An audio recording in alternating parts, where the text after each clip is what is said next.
harmful, potentially devastating effects of Obamacare. And that's why I believe we can win.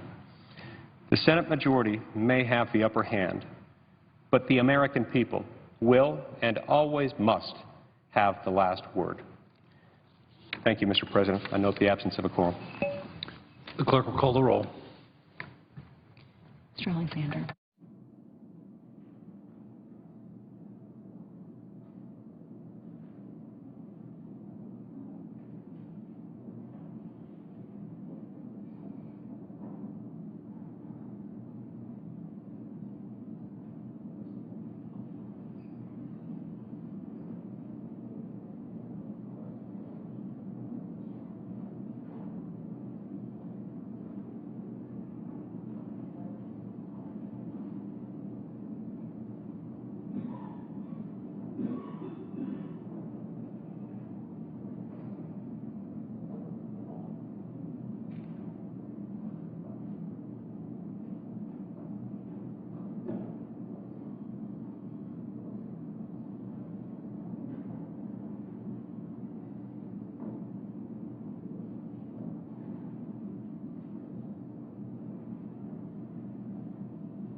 And the Senate back in a quorum call, and Majority Leader trying to move forward with consideration of the bill, the motion to proceed on H.J. Res. 59. That's the continuing resolution they're working on now in the Senate. It passed the House on Friday with a vote of 230 to 189. It was blocked earlier on the floor by Senator Cruz of Texas. And some reports are that he'll try to filibuster that measure. Working on the continuing resolution that would fund the federal government through December 15th. Right now, federal government funding ends next week on September 30th. That bill, though, would also defund the federal health care law. While they're in a quorum call here on the Senate floor, we'll take a look at some congressional tweets.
Chairman, just taking a look at some of the congressional members' tweets while the Senate's in a quorum call here on the floor, waiting for a senator to come and take the floor.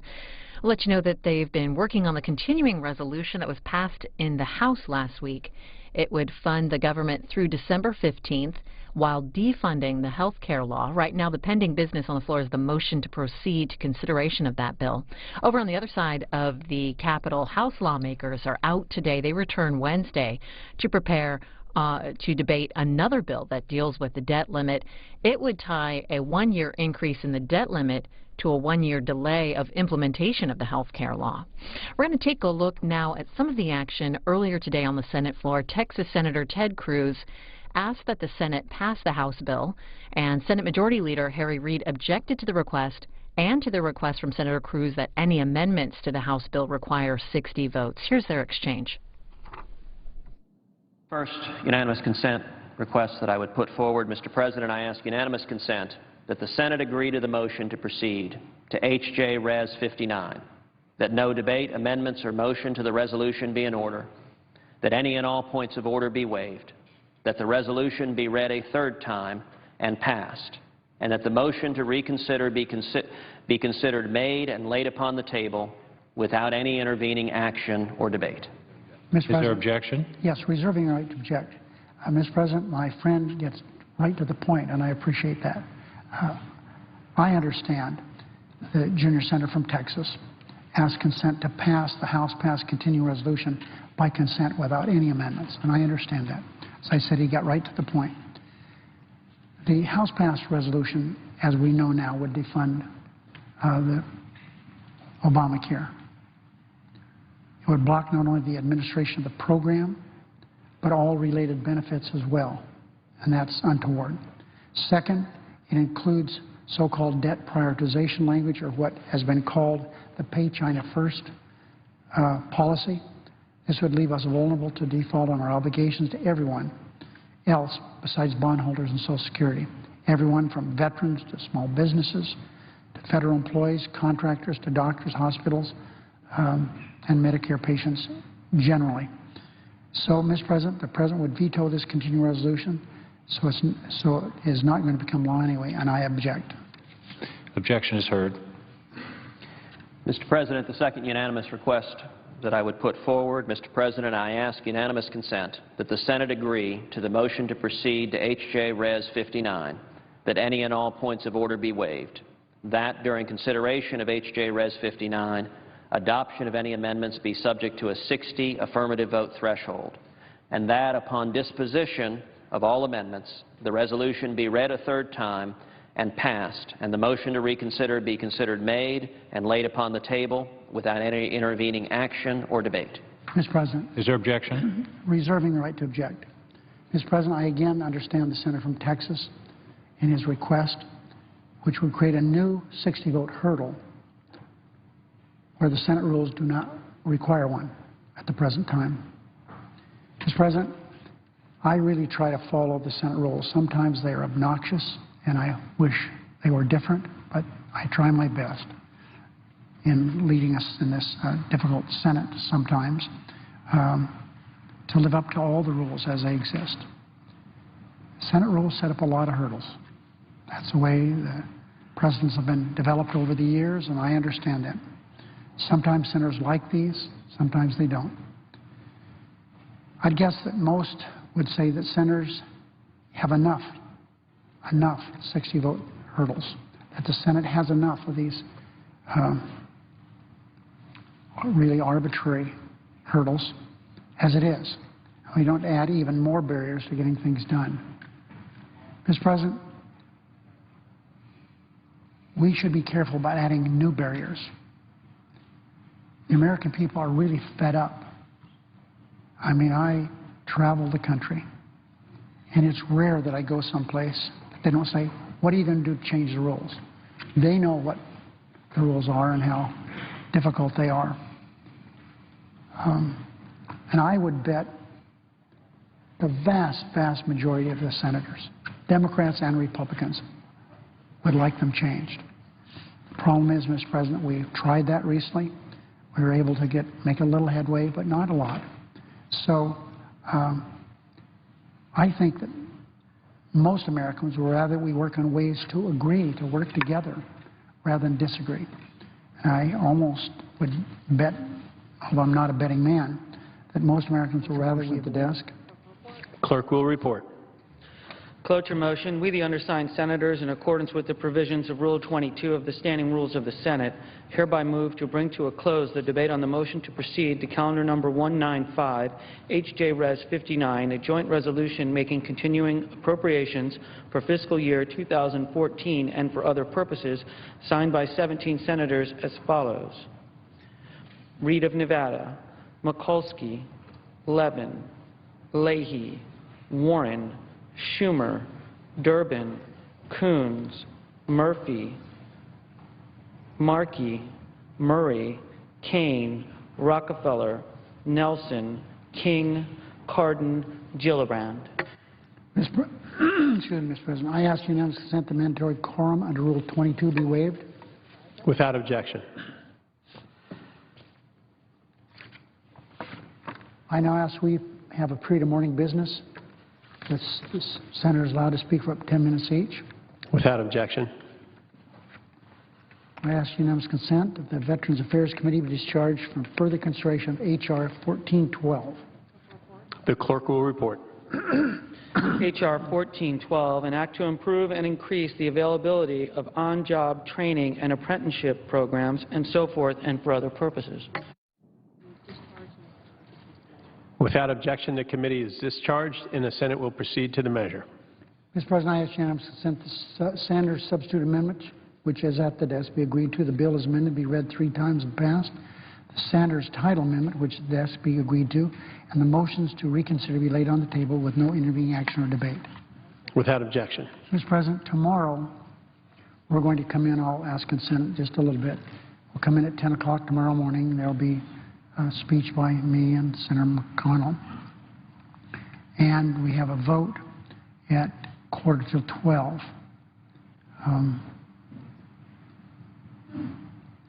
As I recall,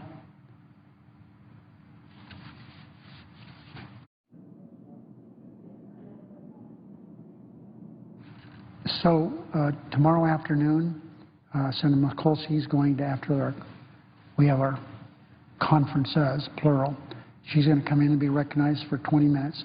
And following her remarks, Senator Cruz be recognized. So I'm happy to listen to these 2 senators.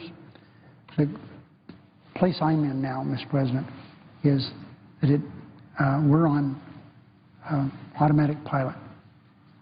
Cloture, I filed the cloture petition, so cloture will occur Wednesday. At the latest it will be at noon. With some agreement, we could move it up an hour or 2.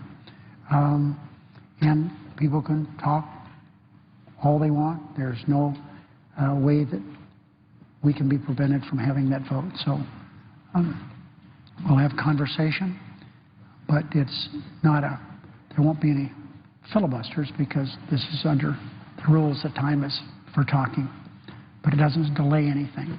So, Mr. President, as I indicated today earlier with a conversation I had with a Republican senator, we'll just follow the rules. Whatever the rules are, we'll follow them, do the best we can to make sure they're as fair to everyone as possible. So, Mr. President, I ask consent that when the Senate completes the business day, adjourned until 10 a.m. tomorrow morning, September 24th. Following the prayer and the pledge, the warning hour be deemed expired. The journal of proceedings be approved to date, and the time for the 2 leaders be reserved for the use later in the day. The following leader remarks, the Senate being a pretty morning business till 11:15 a.m. Senators permitted to speak for up to 10 minutes each, with the time equally divided and controlled between the 2 leaders or the designees, with the Republicans controlling the first half, majority of the final half. Following that morning business set, proceed to executive session to consider calendar number 203, which is the nomination of Todd Hughes to be United States Circuit Judge for the Federal Circuit. That's been accomplished under a previous, that will be accomplished under a previous order. That following the disposition of the Hughes nomination, the Senate recess to 2:15 tomorrow to allow for the weekly caucus meetings. Finally, at 2:15, Senator Mikulski be recognized for up to 20 minutes. Following her remarks, Senator Cruz be recognized. Objection.